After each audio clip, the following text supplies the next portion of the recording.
Hello guys, जादूगर class में आपका स्वागत है। वो कहा है कि तूफान ज़्यादा होता है तो कश्ती डूब जाती है, और घमंड ज़्यादा होता है तो हस्ती डूब जाती है। तो हमारा आज का टॉपिक रहेगा समविभव पृष्ठ। समविभव पृष्ठ।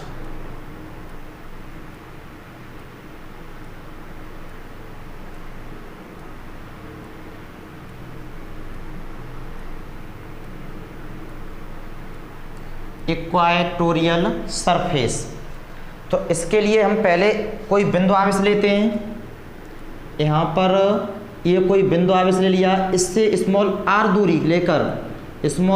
दूरी लेके हमने कोई इस तरीका से ये कोई वृत्त खींचा है। जब हमने ये वृत्त खींचा है, यहाँ मान लिया हमने ये कोई पॉइंट ए, यहाँ बिंदु ले लिया हमने बी, यहाँ बिंदु ले लिया सी, यहाँ बिंदु ले लिया डी। तो प्रत्येक बिंदु के लिए जो त्रिज्या होगी वो हमारी समान होगी। इसके लिए भी आर होगी, ये बिंदु बी के लिए भी आर होगी, ये भी दूरी आर होगी। अब हम इस बिंदु आवेश, ये आवेश लेके और ये दूरी लेके यदि हम यहाँ पर विभव निकालें तो एक आवेश के कारण विभव का हमने सूत्र आपको पढ़ाया था। पीछे सूत्र आया था 1/4 pi epsilon Q upon R, ये आया था। यदि हम ये दूरी है आपकी, ये मान लो R1 ले लो, ये दूरी R1, ये भी दूरी होगी R1, ये भी दूरी होगी R1। तो ये आवेश और ये दूरी लेके अगर हम यहाँ विभव निकालें तो ये विभव हो जाएगा आपका V1 बराबर 1/4 pi epsilon Q upon R1। ऐसे ही इस वाले बिंदु पर विभव होगा 1/4 pi epsilon Q upon R2।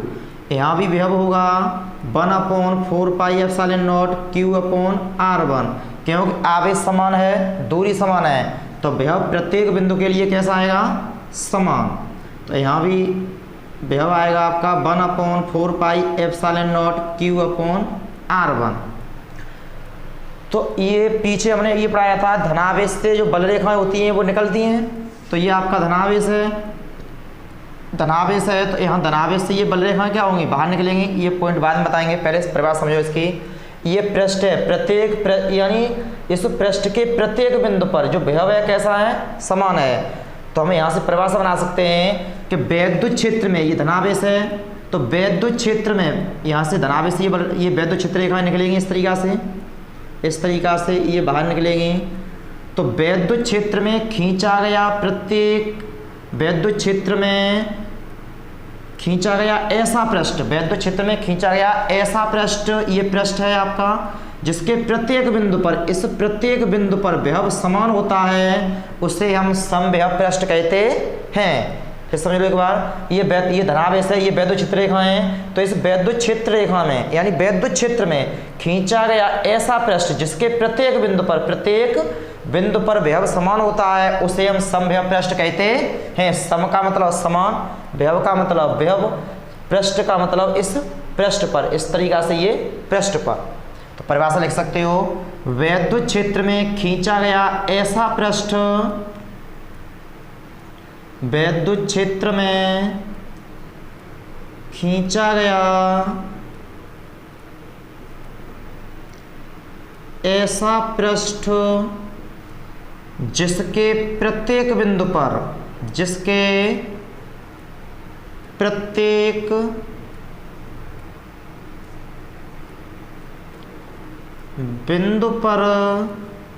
विभव समान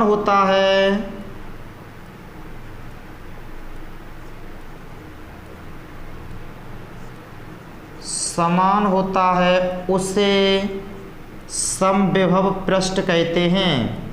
समविभव पृष्ठ कहते हैं। समविभव पृष्ठ कहते हैं क्योंकि ये आवेश है और ये दूरी प्रत्येक बिंदु के लिए दूरी कैसी है? हमारी समान है। तो विभव भी प्रत्येक बिंदु पर कैसा आया है? समान है।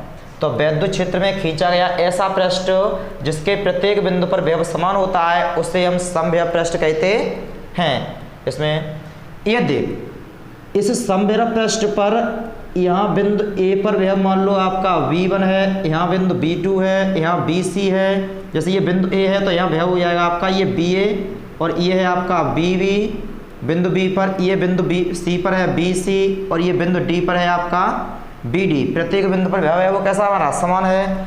तो यदि समविभव पृष्ठ पर एक बिंदु से दूसरे बिंदु तक जाने पर, या हम ये कहें कि इन दो बिंदुओं के बीच विभवांतर निकालें, यानी ए और बी के बीच अगर हम विभवांतर निकालें, विभवांतर का मतलब होता है विभवों में अंतर, यानी दो बिंदुओं के बीच विभवांतर, समविभव पृष्ठ पर किन्हीं दो बिंदुओं के बीच जो विभवांतर होता है वह शून्य होगा। कैसे होगा? अगर हम इसके और इनके बीच में विभवांतर निकालें तो ये हो जाएगा आपका विभवांतर OB बराबर BA माइनस के VA माइनस के VB, यानी VAB हो जाएगा आपका VA माइनस के BB। तो VA का मान है वो कितना है आपका 1/4 पाई एप्सिलॉन नॉट Q बट्टे R1 माइनस BB का मान है 1/4 pi epsilon not Q upon R1। इससे ये काट दोगे तो यहाँ दो बिंदुओं के बीच जो विभवांतर आएगा वो कितना आएगा आपका शून्य आएगा। कितना आएगा? शून्य। तो समविभव पृष्ठ पर किन्हीं दो बिंदुओं के बीच विभवांतर शून्य होता है। दूसरा पॉइंट समझ लो इसमें, अगर कोई ये पूछता है यदि हम समविभव पृष्ठ पर एक बिंदु से दूसरे बिंदु पर, यदि हम किसी आवेश को एक बिंदु से दूसरे बिंदु तक ले जाते हैं तो हमारा कार्य कितना होगा? तो कार्य का सूत्र, विभवांतर का सूत्र होता है विभवांतर बराबर कार्य बट्टे आवेश। कार्य बट्टे आवेश। इन दो बिंदुओं के बीच विभवांतर कितना हो जाएगा हमारा BA माइनस BB, यानी विभवांतर कितना होगा? शून्य होगा। यहाँ कर सकते हैं VA माइनस के BB बराबर W बट्टे Q। हमें चाहिए कार्य, तो यहाँ से कार्य का फॉर्मूला निकालोगे तो ये हो जाएगा W बराबर VA माइनस के OBB इंटू Q। तो समय पृष्ठ पर एक बिंदु से दूसरे बिंदु तक, यानी आवेश को एक बिंदु से दूसरे बिंदु तक ले जाने पर कार्य कितना होगा? तो विभवांतर है दो बिंदुओं के बीच, विभवांतर कितना है हमारा? शून्य है। यहाँ शून्य इंटू आवेश Q, तो जो कार्य होगा वो कितना होगा? शून्य। तो इससे इस पॉइंट से सिद्ध होता है कि समविभव पृष्ठ पर यदि हम एक आवेश को एक बिंदु से दूसरे बिंदु तक ले जाते हैं तो कार्य कितना होगा? शून्य। या दो बिंदुओं के बीच विभवांतर निकालते तो कितना होगा? शून्य। तीसरा पॉइंट, यदि हम यहाँ से ये जैसे R1 दूरी ली थी, R1 दूरी लेकर के ये हमने वृत्त खींचा, यदि इस प्लस Q आवेश को केंद्र मानकर अब यदि हम और ये R2 दूरी लेकर, यह इधर देख लो, इधर समझ लो, ये बिंदु आवेश था, यहाँ से हमने R1 दूरी ली थी तो इस तरीका से ये वृत्त खींचा था। तो यहाँ इसके प्रत्येक बिंदु पर जो विभव था वो कैसा हमारा? समान था, क्योंकि दूरी प्रत्येक बिंदु के लिए कैसी थी? समान थी। यदि हम थोड़ी सी दूरी और बढ़ा के, यानी R2 दूरी लेके एक और वृत्त खींचते हैं, उसके बाद में और दूरी लेके थोड़ी सी बढ़ा के R3 दूरी लेके और एक ये वृत्त खींचते हैं, तो किसी बिंदु आवेश को केंद्र मानकर, इस बिंदु आवेश को केंद्र मानकर खींचा गया प्रत्येक गोलीय पृष्ठ, इस तरीका से प्रत्येक गोलीय पृष्ठ, ये बल रेखा इस तरीका से, ये वैद्युत क्षेत्र रेखा यहाँ से धनावेश से निकलेंगी इस तरीका से। तो जैसे इस वाले ये पहला हमारा ये वृत्त था, तो पहले वृत्त के लिए ये प्रत्येक बिंदु पर जो विभव था हमारा कैसा था? समान था, क्योंकि दूरी समान थी। ऐसे ही यदि हम इस तरीका से दूसरे गोले के लिए यहाँ विभव निकालें तो इस दूसरे गोले के लिए भी तो प्रत्येक बिंदु पर हमारी ये दूरी है वो R2 प्रत्येक बिंदु के लिए समान है, तो विभव भी प्रत्येक बिंदु पर कैसा होगा? समान होगा। तीसरा गोला हमने खींचा है, इसके लिए दूरी कितनी ले ली है हमने? R3 ले ली है। जब R3 दूरी ली है तीसरे गोले के लिए, तो इसके प्रत्येक बिंदु के लिए दूरी समान होगी, प्रत्येक बिंदु के लिए दूरी समान होगी, तो हमारा विभव भी कैसा होगा? समान होगा। तो इससे ये स्पष्ट होता है कि किसी बिंदु आवेश को केंद्र मानकर खींचा गया प्रत्येक गोलीय पृष्ठ, इस तरीका से प्रत्येक गोलीय पृष्ठ एक समविभव पृष्ठ की भांति कार्य करता है। ये हमारे क्या है? सकेंद्रीय गोले। केंद्र एक होता है, गोले अनेक होते हैं, उन्हें हम बोलते हैं सकेंद्रीय गोले। तो सकेंद्रीय गोलों के प्रत्येक इस बिंदु पर, प्रत्येक यानी पृष्ठ के प्रत्येक बिंदु पर जो हमारा विभव होगा वो कैसा होगा? समान होगा। नेक्स्ट पॉइंट,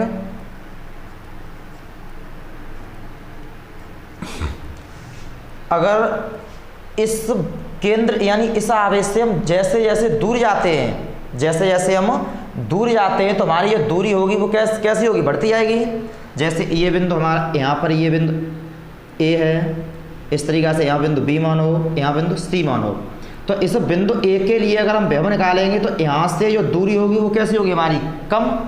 अगर हम बिंदु बी पर विभव निकालते हैं तो दूरी बढ़ेगी, बिंदु सी पर विभव निकालते हैं दूरी और बढ़ेगी। जैसे जैसे इस आवेश से दूरी बढ़ती जाती है तो विभव हमारा कम होता जाएगा। जैसे सूत्र होता है एक आवेश का v बराबर 1/4πε0 Q/r।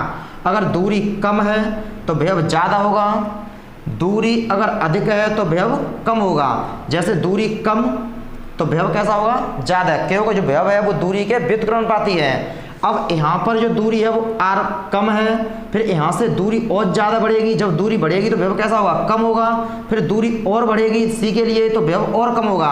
तो इससे ये स्पष्ट होता है कि इस आवेश से हम जैसे जैसे दूर जाते हैं तो विभव का मान घटता जाता है, क्योंकि दूरी इससे बढ़ती जाती है। तो यहाँ चौथा पॉइंट है, यानी अगर ये कोई पूछता है कि बिंदु ए पर विभव, बिंदु बी पर विभव, बिंदु सी पर विभव कैसा होगा, तो बिंदु ए पर जो विभव होगा वो ज़्यादा होगा, सॉरी बिंदु ए पर जो विभव होगा वो ज़्यादा होगा। इसके बाद में बिंदु बी पर विभव होगा इससे कम होगा, और बिंदु सी पर जो विभव होगा वो सबसे कम होगा, क्योंकि जो बिंदु सी है वो सबसे दूर है, इस आवेश से सबसे दूर है। जब दूरी इस बिंदु की सी की ज़्यादा है, ये बिंदु सी की जो दूरी ज़्यादा है तो यह दूरी अधिक होगी, दूरी अधिक होगी तो जो विभव होगा वो कैसा होगा, सबसे कम।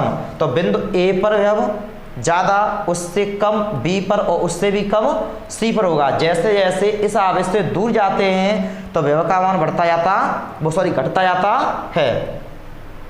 ये आपके पॉइंट क्लियर हो गए, एक बार और रिवाइज करा दें इसका।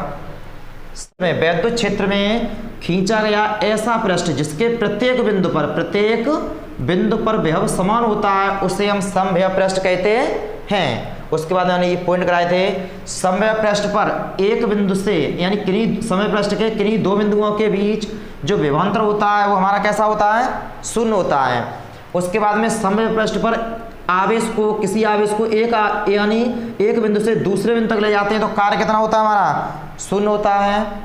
तीसरा पॉइंट था, किसी बिंदु आवेश को इस तरीका से इसे बिंदु आवेश को केंद्र मानकर खींचा गया ये प्रत्येक गोली